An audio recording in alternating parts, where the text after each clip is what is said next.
En cuanto a la de salud del mismo año, la pregunta 92, respecto a parasitosis intestinal, ¿en cuál de los siguientes parásitos se observa con mayor frecuencia de eosinofilia de más del 40%? Deben siempre recordar que todo paciente o persona que consume berros tiene una alta, se debe sospechar en fasciola, y la fasciola es uno de los agentes que mayor eosinofilia producen, una eosinofilia elevada, y es lo que caracteriza a este paciente con antecedente epidemiológico de consumo de berros o de vegetales contaminados, y que el examen encontramos eosinofilia. No, la giardiosis, la citicercosis, hiatidosis, oxiuros, no encontramos eosinofilia. Uno, porque no son helmintos, que el mecanismo inmunológico frente a los helmintos es la producción de inmunoglobulina IgE, entonces no encontramos ningún helminto. En la fasciola sí es lo que caracteriza la eosinofilia, ¿no? La alternativa sería la de fasciolosis. En cuanto a la osteomielitis, que es la pregunta 56 del año 2005, el examen auxiliar para el diagnóstico precoz de la osteomielitis es, debemos recordar que es incluso el gol estándar para el diagnóstico de osteomielitis, después del aspirado o de la biopsia de la lesión y el cultivo de esto. El método de elección en cuanto al método auxiliar visual o radiográfico es la gammagrafía. La gammagrafía incluso nos muestra antes de que se evidencie en la radiología. Debemos recordar que en una osteomielitis la radiología o los rayos X los primeros días está negativo, no evidenciamos lesiones. A partir del séptimo al 10º día empezamos a ver cambios en las partes blandas, y a partir ya de los 10 días para adelante ya vemos cambios con signos de osteólisis u otros signos característicos de osteomielitis. En una tomografía de lo que se evidencia cambios en la estructura blanda, cambios en las partes blandas a partir del 4º día, pero en la gammagrafía ya podemos evidenciar a partir de las 48 horas ya se evidencian cambios. En la alternativa de la respuesta a gammagrafía.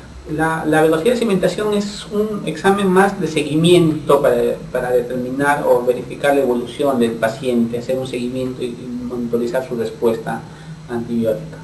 La resonancia magnética, igual que la tomografía, nos evidencian cambios a partir del 3º o 5º día, pero a nivel de tejidos blandos. En la salud de este mismo año también preguntaron cuál es el tratamiento antibiótico que se recomienda en pacientes con osteomielitis y cuánto debe durar esto.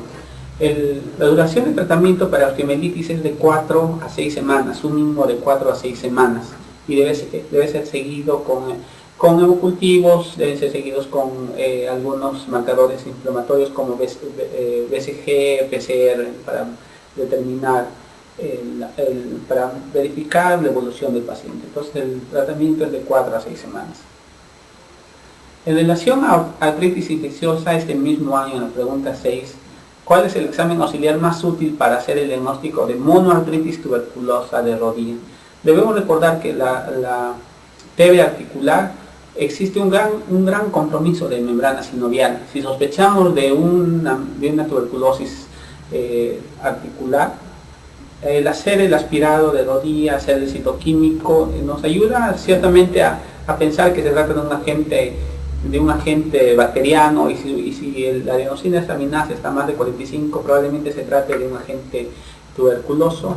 Pero lo que nos va a ser útil, no solamente para identificar el bacilo, sino también para luego llevarlo al estudio de la anatomía patológica, incluso para el cultivo, y ya sea por cultivo por el Lowstein-Jensen o por Moss o Gries, es la biopsia de la membrana sinovial. La membrana sinovial es la que se debe buscar en una artritis infecciosa, y no solo el líquido. Muchas veces se hace una artrocentesis, solo se obtiene el líquido articular, pero mandamos al cultivo para sospechar de Beca y sale negativo.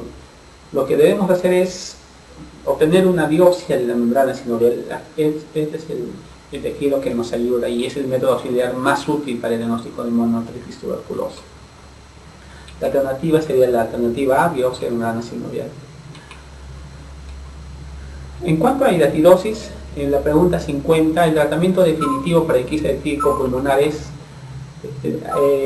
la quistectomía sigue siendo el tratamiento definitivo. Si bien es cierto que ya salió nuevas guías de tratamiento donde dicen el quistes hidatívicos menores de 5 centímetros, tratamiento médico, si es mayor de 5, tratamiento quirúrgico, y añadir un tratamiento, médico como albendazol, pero debemos recordar que en un quiste hidatídico pulmonar el tratamiento de elección sigue siendo la quistectomía. Y aquí tenemos la siguiente diapositiva, tenemos unos datos sobre todo al tratamiento quirúrgico del quiste hidatídico pulmonar, que los objetivos del tratamiento quirúrgico es la eliminación total del parásito, prevención de las recidivas por contaminación con un líquido fértil, reparación de las lesiones ocasionadas en el huésped con menor sacrificio de parénquima pulmonar. Por todos estos motivos, el tratamiento quirúrgico es el tratamiento definitivo en caso de quiste hidatídico pulmonar. En relación a la siguiente pregunta, al 2005, la pregunta 51, la vómica, que es la eliminación del contenido del quiste hidatídico cuando esto se daña en su envoltura y sale hacia un bronquio todo el contenido interno del quiste hidatídico, que es un contenido semejante a la sal, salado. Incluso podemos evidenciar membranas germinativas en forma de membrana de clara de huevo. Todo esto caracteriza a la vómita, ¿no?, que es precedida por la tos.